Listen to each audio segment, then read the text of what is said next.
Wednesday night, Sigel's been working with you through a series of lessons on history, and I'm going to melt into that a little bit this morning and tonight and talk a little bit about some connectivities in relationship to those things. And obviously I'm teaching downstairs, so I don't know everything you've been talking about through that series, but it is fascinating to think about the fact that Genesis chapter 1 through Genesis chapter 11 covers 2,000 years of human history. So that's roughly how long, from the time of Adam till the time of Abraham in chapter 12, the first 11 chapters of one book in the Bible covers the first 2,000 years of human history. And so God really doesn't tell us a lot, in other words, about those first 2,000 years. We know the beginning, right? We know Adam and Eve. We know that things got pretty rough by chapter 6 when God decides to kind of start over and sends the flood in the days of Noah. If you back up a little earlier than that, I guess it's important to recognize that sin gets introduced into the existence of man. Man falls in chapter 3 of the book of Genesis. You witness that ushering in of sin when you see the history of Cain and Abel, and Cain slaying and taking the life of his brother. It gets worse up to Noah. And then you see a little bit of history after the days of Noah, mostly just genealogy, right? Mostly just a history of who begat who and how we ultimately walk through that time period. There's a brief thought in a relationship to a fellow by the name of Nimrod that becomes a mighty hunter and a leader among the people. And then you just get right back into the history again of the lineage, and then ultimately you land in chapter 12 with Abraham. And so for 2,000 years, roughly, man was leading to a particular moment in time where ultimately somebody would be born that God would say, that's the one that I'm going to begin this process to lead ultimately to the coming of Jesus. And so chapter 1 through chapter 11, the first 2,000 years, chapter 12 through the end of Malachi, roughly the next 1,600 years, and then 400 years of silence, and then Jesus arrives. But here's the point I want to work with you on tonight, this morning and tonight, and that is why. Why all of those things coming about? What was it that God was trying to get to? And it's really simple in some ways. God's working a plan to save man. I've always been fascinated by the fact that God knew He would have to pay a high price. Before the foundations of the world began, God already knew that He would have to send His only begotten Son to suffer and die upon a cross in order to save, and He created us anyway. You ever think about that? Even knowing how costly it would be, even knowing the devastation it would bring, even knowing that man would reject in wholesale thought processes the ideas that God wanted from him, though all of the consequential things that would arise, God knew them before, and He still created us. There's something that He wants from us, and it's ultimately for us to reside with Him someday. He created the creature to serve and to honor and to bring glory to His name and to ultimately be found in His home someday. But it took a lot of history to get there. A single family was chosen here in chapter 12 that was just read for us in verses 1 through 5. And so now we begin that second 3 periods, right? Days of the patriarchs, days of Mosaic law, and then the Christian age is ushered in. All of them, by the way, roughly 2,000 years. You could get to details. You might see, some would say maybe Abraham's about 2166, something like that. You're going to, but roughly 2,000 year periods. Not to scare you here, by the way, but we're in the year 2026. Interesting to think about. Every time period of God lasts roughly 2,000 years, and here we are. I'm not telling you that I'm just telling you it's interesting that's the way kind of history has unfolded over the years. But here's Abraham, right? And God chooses him. God tells him, I'm gonna bless you. I'm gonna bring benefit to you and your family, and you're gonna benefit the world. So Abraham leaves in verse 4 and departs as the Lord had spoken to him, and Lot went with him, and Abraham was 75 years old when he departed from Haran. Not a young man, but there's still a lot of history that has to unfold before we'll ever get to his son being born. And so he takes his wife, and he takes Lot, his brother's son, and everything they had, gathered their people from whom they had acquired in Haran, and they departed to go to the land of Canaan. So they came to the land of Canaan. God decides there's a peculiar people I want to sanctify to myself. And God knows and understands His purpose and plan to bring Jesus in a literal way. Jesus must come in the flesh. The Word must come flesh, John chapter 1. And in order to get there, I've got to have a fleshly heritage to arrive there. And so Abraham and his family are chosen, peculiar people, to serve the purposes of God. And the reason for that, I think, in some ways is revealed best in Romans chapter 1. Why? Why was all of this necessary? Why need this family lineage? Why need to bring Jesus into existence? Does God give us any clue as to what happened or what caused all of this need to arise? Verse 19 of chapter 1 of the book of Romans. He said, because that what may be known of God is manifest in them, for God has shown it to them. Man is not as ignorant, I don't know any other word to use. We know more than we admit. That's what Paul's saying to those in Rome. Man knows more than he's willing to admit sometimes, because God didn't hide it. What may be known of God is manifest in them, for God has shown it to them. For since the creation of the world, 2,000 years roughly prior to Abraham, since the creation of the world, His invisible attributes are clearly seen, being understood by the things that are made, even His eternal power and Godhead, so that they are without excuse. It's an interesting thought to think about for a moment here, and that is simply this, that God through Paul here reveals to us a fact. And that is that even separate and apart from the testimony of God's Word, everybody should still be able to come to the right conclusion that God is. Everything in our world points directly at Him. Everything. Everything we see, everything we experience, everything that we witness, all of the things that nature shows to us, all of the things that happen within the human experience, all of it is evidenced through man. There's no excuse making. There's no reason why it shouldn't happen. Everyone should be able to see it clearly, he says, because although they knew God, they did not glorify Him as God, nor were thankful, but became futile in their thoughts, and their foolish hearts were darkened. They have every reason to believe in God, they chose not to. They have every evidence they need to draw the right conclusions about God, but they chose not to. They are without excuse then because of that. Everything points directly to the Creator, but they chose to ignore. In fact, not only choosing to ignore it, but they profess, verse 22, to be wise. They became fools. Now that may seem like harsh language, but it's Paul's words. He said, to look at every piece of evidence that points you directly to a Creator and then to deny that Creator anyways is foolish. And not only is it foolish because it denies facts and realities, not only is it foolish because it ignores all of the evidences that God presents to us, even just in the natural world that He has created, but it's foolish because it puts us in a disconnection between ourselves and the God who's trying to save us.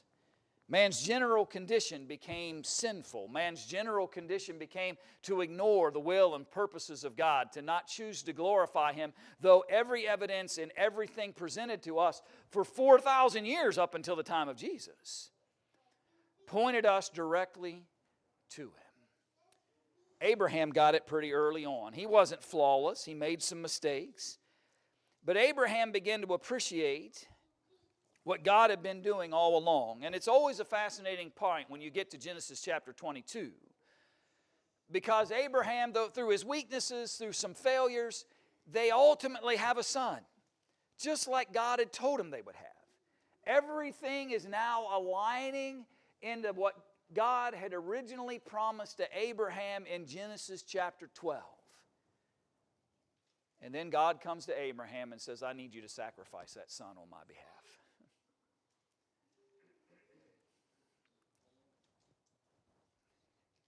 Do you know if Abraham chooses human reasoning, if Abraham decides to err on the side of human thought and human logic, he never even goes up on that hill. He doesn't even go on that mountain. Because human logic and human reasoning and everything that man was ignoring about God would lead folks to think this is unreasonable. But it comes to pass after these things that God tested Abraham in verse 1 of chapter 22 and said to him, Abraham, and he said, Here I am. Then he said, Take now your son, your only son Isaac, whom you love, and go to the land of Moriah and offer him there as a burnt offering on the mountains, of which I shall tell you. So Abraham rose early in the morning, saddled his donkey, and took 2 of his young men with him, and Isaac his son, and he split the wood for the burnt offering, and arose and went to the place of which God had told him. Now, I try not to put too much or too little into something, but to me, there doesn't seem to be any ounce of hesitation here. If he had any ounce of hesitation, I think it would be recorded for us. Has Abraham in the past had moments of hesitation? He has. There are moments where he gets discouraged because of famine. He decides to go down into Egypt, and we know how that went, right? The challenges that brings to him. There are moments where Abraham has thoughts of hesitation about whether he should honor and fulfill God's purposes. But at this stage, Abraham's fully committed. Completely committed. Then on the 3rd day, verse 4, Abraham lifted his eyes and saw the place afar off. Abraham said to his young men, Stay here with the donkey, and the lad and I will go yonder and worship, and we will come back to you. Now, New King James uses the word we. King James uses similar kind of language, other translations. But I think all translations point to the idea here that Abraham has every confidence that they will go and they will come back. Even though the purpose that he's going up there for is to sacrifice his only son. Or the one of promise, anyway. And yet he goes with full confidence of what God can do. So he took the wood, the burnt offering, and laid it on Isaac his son. He took the fire in his hand and a knife, and the 2 of them went together. But Isaac spoke to Abraham his father and said, My father. And he said, Here I am, my son. And he said, Look, the fire, the wood, but where's the lamb for a burnt offering?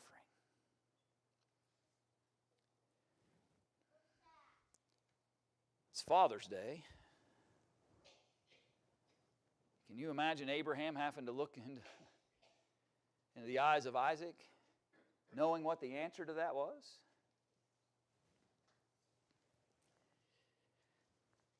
And Abraham said, My son, God will provide for himself the lamb for a burnt offering. So the 2 of them went together.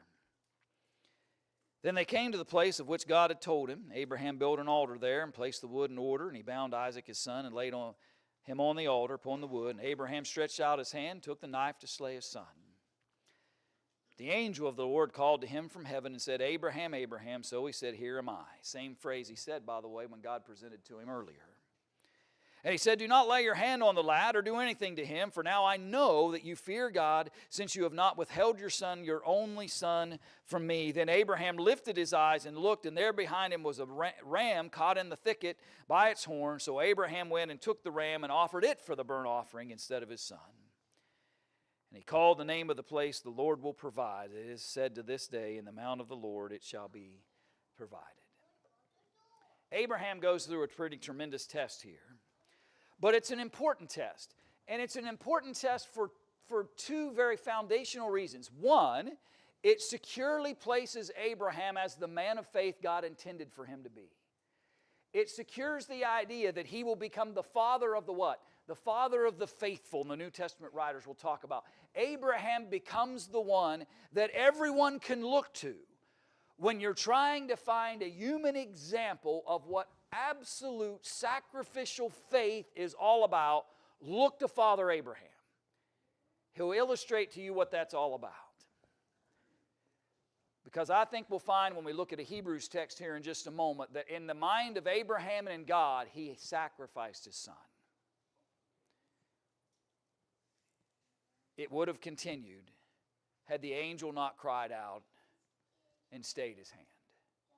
In the mind of God and Abraham, it was done. It had been fulfilled. God determines that Abraham has fulfilled all that he's asked. So one side, it puts Abraham in the proper place to serve as that one whom will bless all of the world. Secondly, it gives us another early glimpse of what God himself will do. The only difference between the two is God doesn't stay his own hand. God doesn't find a replacement. With Abraham, God found a replacement. Here's a ram in the thicket. God offers to them a secondary offering that they could present before the Father. When he sends his only begotten Son, when it's God and his Son, God doesn't stay his own hand. He allows for, he purposes for, he commits to. The Lamb of God who takes away the sins of the world to go to the cross to save man.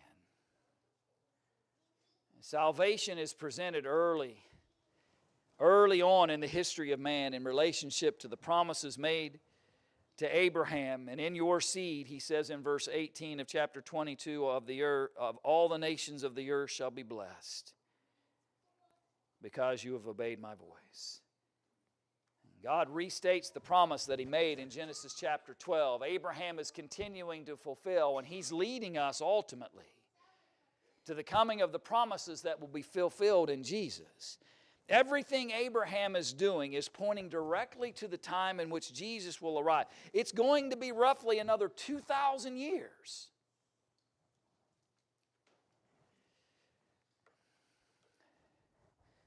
All right, how many of you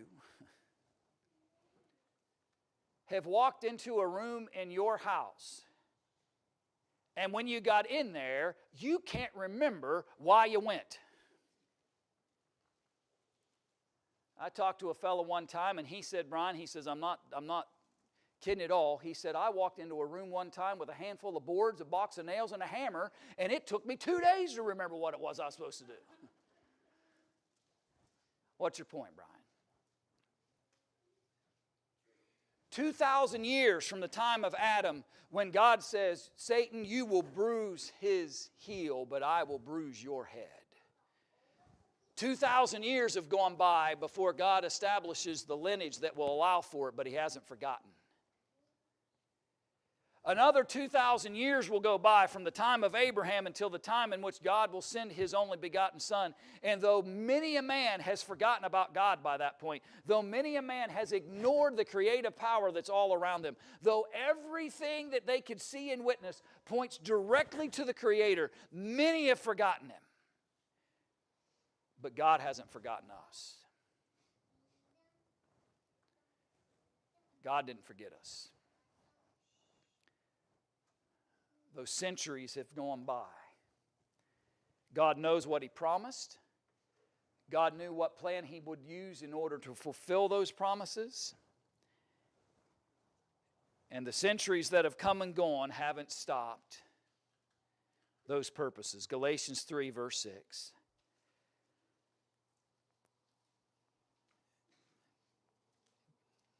Salvation doesn't get supplied by works of the law, but by the hearing of faith we learn. He said, just as Abraham believed God, and it was accounted to him for righteousness. He believed, he trusted. He trusted in God. It wasn't just the fact that Abraham did what God asked of him. It was the fact that he believed in what God was intending through him.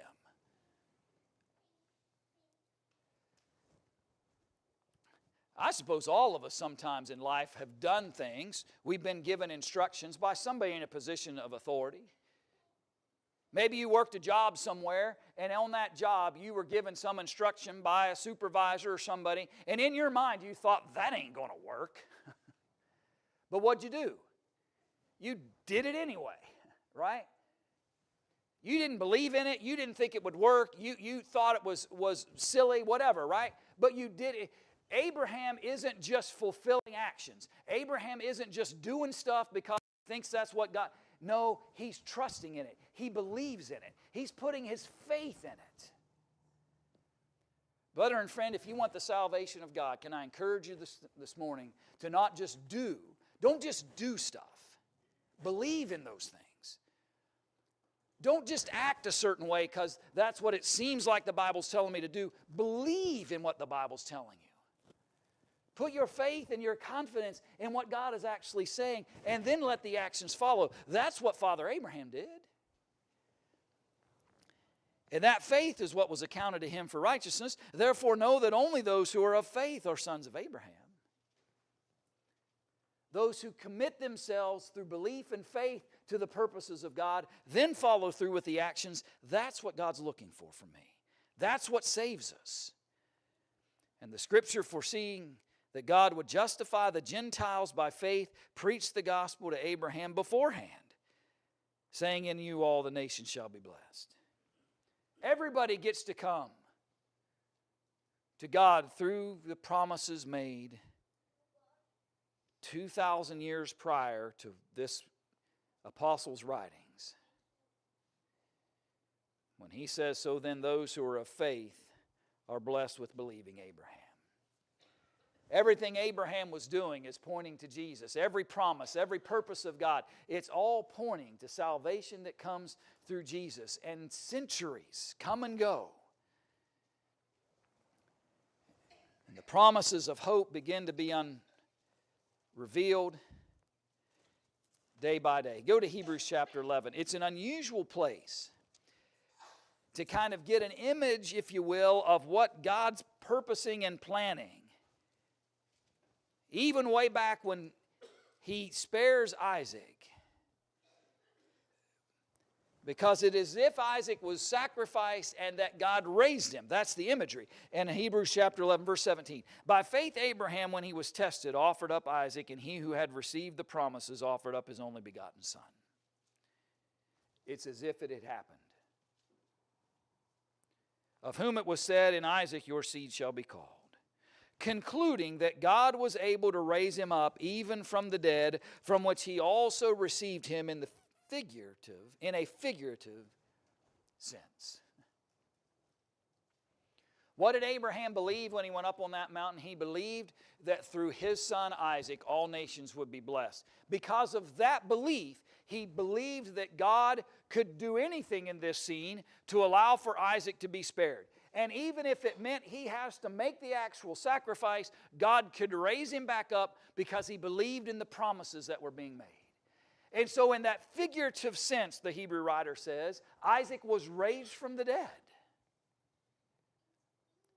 to become one of the earliest pictures of the resurrection power that Jesus would ultimately usher in. If a man dies, shall he live again? Yes. How or why?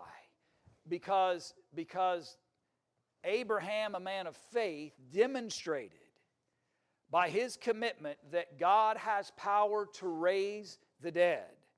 God ultimately illustrates that in the permanent sense by the raising of his own son. Salvation is made possible because of the resurrection message that is introduced in the days of Abraham and ultimately completely fulfilled in the days of Jesus. Everything about all of this history, it's all pointing straight to the coming of Jesus. Go back into Deuteronomy chapter 18 for just a moment. I'll talk more this evening, Lord willing, of that second half of the second 2,000 years, if you will, that time of Moses forward. But in Deuteronomy chapter 18 and verse 50, the Lord your God will raise up for you a prophet, like me from your midst, from your brethren, him you shall hear.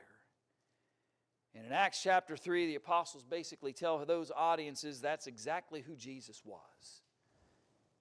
The one greater than Moses, the fulfillment of everything Abraham was pointing to, created and honored. The law given at Sinai ultimately will end an era and begin another. Abraham has served his purposes. The patriarchs have honored what the will of God was. And a new prophet will arrive in the name of Moses. And he will simply keep moving forward in God's ultimate plan to save man.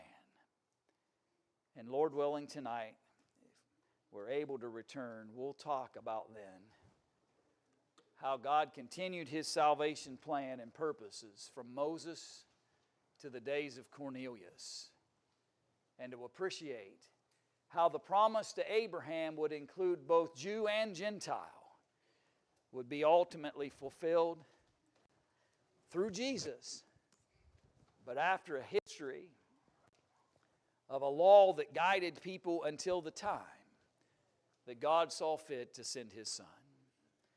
The salvation plan, purposed from the moment man sins, purposed before man was even created, is still available to all of us. That's how much God loves us. That's how much God desires for us to find His promises and hope. That's how much God cares about us, that He would not only purpose and design and create a plan, but He would pay whatever price necessary to make it happen. How am I responding to that message? How am I reacting to what God has promised to each of us? Can we help you fulfill His work? Can we encourage you today to take your faith and your belief and to put it into action and to honor the Creator who is so evident in all the things that we see? Maybe you've stepped into those promises at some point but have stepped away and need to restore that relationship with the Father. How can we encourage you today? How can we strengthen you in that relationship? And if there's something we could do for you, won't